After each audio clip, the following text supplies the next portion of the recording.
Hello, and welcome back. I hope you are having a lovely spring. We sure are here on the farm. We have lots of new critters joining us.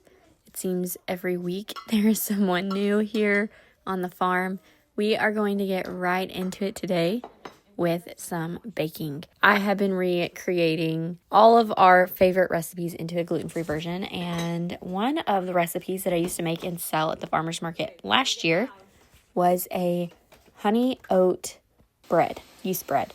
I did them in rolls, I did it in a loaf, I did, the whole works. And it was one that sold really well, so people really liked it. And it was one that I loved and I made a lot. So I am working to recreate that by starting with some oat flour. Now, since this is gluten-free, it will not have all-purpose flour in the same way that I used to make it, but I am making an oat flour all-purpose version. So an oat all-purpose flour, if you will.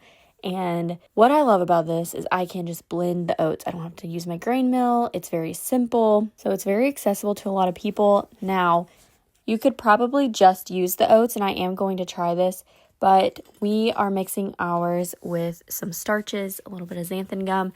It is not the healthiest. It's not my favorite thing, but it does create a result that is more like regular bread.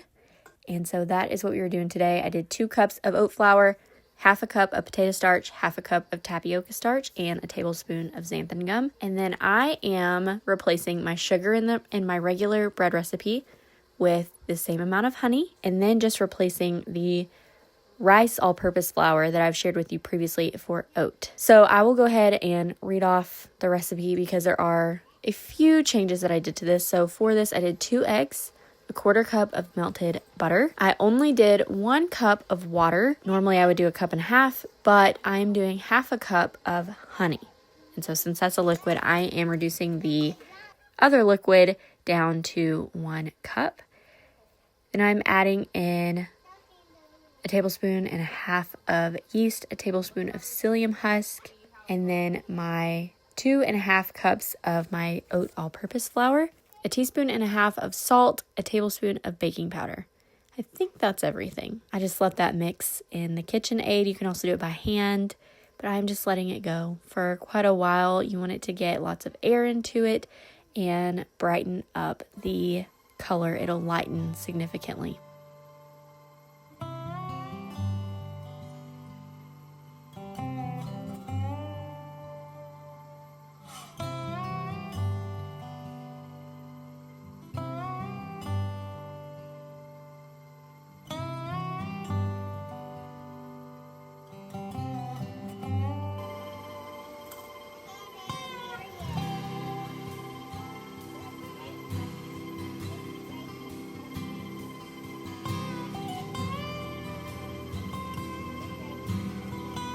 Now, I actually made up quite a bit of this all-purpose oat flour, and Aladon wanted to do some extra bacon today, so we are making my gluten-free chocolate chip cookies, but this time with oat flour instead of rice. I've been doing white rice flour, but since trying out the oat flour in this recipe, this will be my new go-to for a softer chocolate chip cookie. So if you want a crispier, almost Chips Ahoy-like style cookie, the rice flour and a little bit longer baking time is what you want. I do white rice flour. You could probably do brown, but I like a softer, chewier cookie, and the oat flour is perfect. You can't really tell that it's oats, and it just is the best cookie I've had. If we ever went back to eating gluten again, which I don't foresee happening, but if we did, I think I would still make the oat flour cookies instead of regular flour. So for these, it is half a cup of butter, which is just 1 stick, half a cup of brown sugar, half a cup of white sugar, cream that together. Then you add in an egg and a tablespoon of vanilla and keep mixing. And then it is 1.5 cups of the oat flour blend, which is the same as in the bread recipe. 2 cups of oat flour, half a cup potato starch, half cup tapioca starch, 1 tablespoon xanthan gum, but you only use 1.5 cups of it. And then it's half a teaspoon each of baking powder, baking soda, and salt. Add in a cup of chocolate chips, give that a good mix, and then bake. And they are so soft and delicious. Now we are moving on to the next day. I put the honey oat rolls, the dough, into the fridge and let it chill.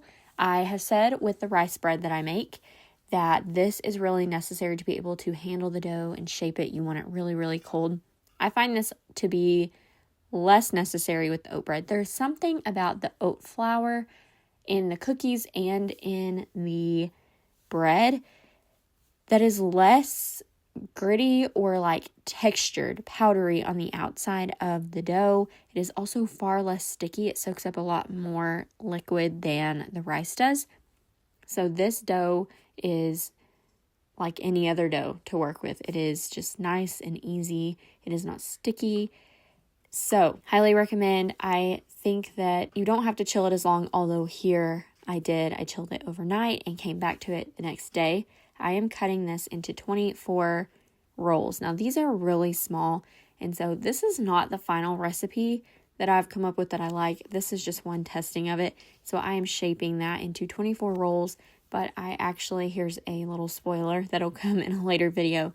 I actually prefer doing this recipe into 16 rolls for something like a hot roll or a dinner roll. Now I am making a few swaps here in the living room. My mom had this quilt and she wasn't using it, and I have wanted it for forever, and so she is letting me borrow it. I stole it from her, but we pass things around all the time, so I know it'll find its way back to her one day. But Aladon said this was her Mimi's quilt, and since this is her Mimi's quilt, that means she gets to use it too, and so she wanted it in the living room. So I'm taking off the old quilt, putting that in our bedroom, since some of our evenings are still pretty chilly, and I have the pillow shams that go with that quilt in our bedroom.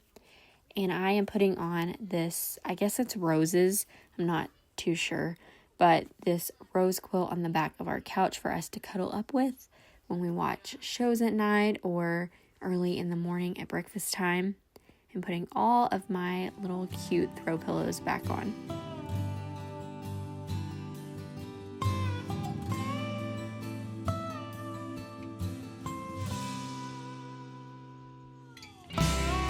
I let the rolls rise in a warm spot. I put them in the oven with the light on until they were nice and puffy.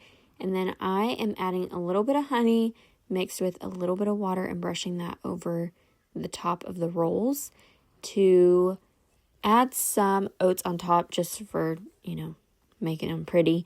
And the honey water helps it to stick. I'm putting those in a 350-degree oven and letting them bake until they are nice and golden on top.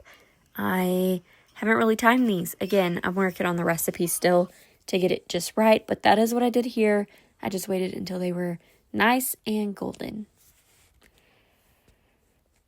Now, these are the rolls between the rice version and the oat version. The oat has won out with my family every single time. I've made them several more times. The main issue that I'm having with this recipe is just getting it to look more like normal yeast rolls. I want it to have that same look to it. And of course, I know gluten-free is going to be a little different. But these are so similar in taste to regular that I just want to hit the nail on the head, get them down where they even look the same as regular yeast bread. So we are still trying. And these were the best yet. My family has asked for them over and over again. And my husband has even said that he can't tell a difference in these and the all-purpose flour version. So that's a big deal.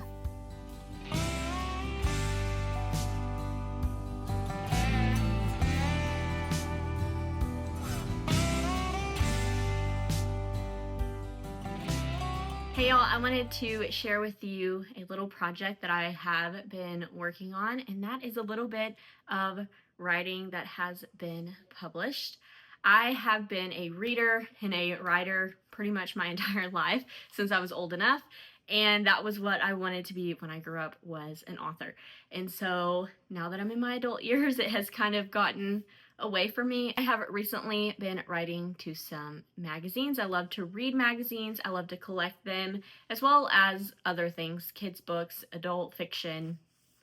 Really, there's nothing that I won't read, but specifically magazines, I really, really love to read and collect them. And Front Porch Life magazine by the two ladies over at the Southern Lady Cooks, which is one of my favorite blogs to read and recreate their recipes. They have published their spring 2025 issue, and we are featured in it. I am so excited. We are the first of their Southern show and tell. I had reached out to them previously, and then for the spring issue, they contacted me about my blue ribbon yeast rolls. If you remember several videos back, our family recipe for bread, we took down to the local county fair, won a blue ribbon for these rolls, and the same bread recipe that I've shared many times previously. And so I wrote up an article on that, and they have published it under their Southern Show and Tell spread in their spring 2025 magazine issue. And I am over the moon. I am so proud of it. It is just neat to be featured in a magazine. My writing, my photography is nothing special, but it was special enough to have published in a magazine, and so I'm very excited. And so I wanted to share that with y'all. I'm going to put the link in the description. There's a print version, there's a digital copy of just the spring issue, or you can do the digital subscription. So I'll put a link to all of that in the description box below. It is a really great magazine. Aside from the fact that I'm in this one, it is just a really great magazine. It takes the beautiful parts of country living, puts a down-home spin. There's antiques, there's features on other small businesses and other creators in here. There is just beautiful photography, lots of good storytelling in here, and it is just a great magazine. There's recipes. I really encourage you to check it out regardless. Now they have the digital subscription where you will get all of the issues for the year in it, or you can just purchase the individual issue. But it is such a joy to read. It is such a joy to have, and I am so proud to be published in this magazine. So I encourage you to check it out. I talk about my family, my roots, how I grew up, how food ties into that. There's pictures of Aladon and I baking, which you know is something we do a lot. I talk about the farm and what all we do here on the farm. There's pictures of my family in there. And so I am just blown away to have this featured. Check out this beautiful magazine. I'll put all of that information below so that you can grab a copy yourself or just look and see what they're all about. Their website is fantastic. Their magazine is fantastic. Check them out, see what it's all about, and visit me in the magazine.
Aladon, Jack, and I headed outside for the afternoon. I had seen where all of our wild violet was coming in and lots of dandelions were growing. And we wanted to try our hand at making some syrup out of them for coffee, tea, whatever else we get ourselves into. And so we are making dandelion syrup and then also wild violet syrup. We went outside, picked all the flowers, and now we are just separating the flower heads from the stems.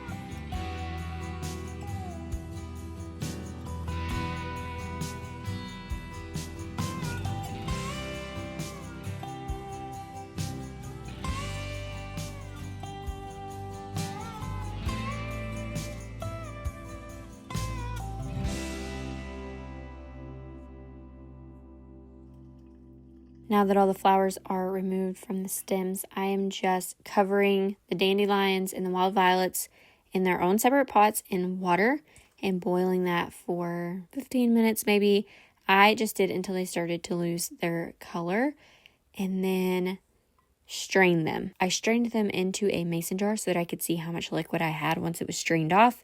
Added that back into the pot and then added the same amount of sugar. So I had nearly 4 cups of wild violet liquid. So I added 4 cups of sugar and then I had 3 cups of the dandelion. So I added 3 cups of sugar to that and then simmered it until it thickened just slightly so that we had a nice syrup.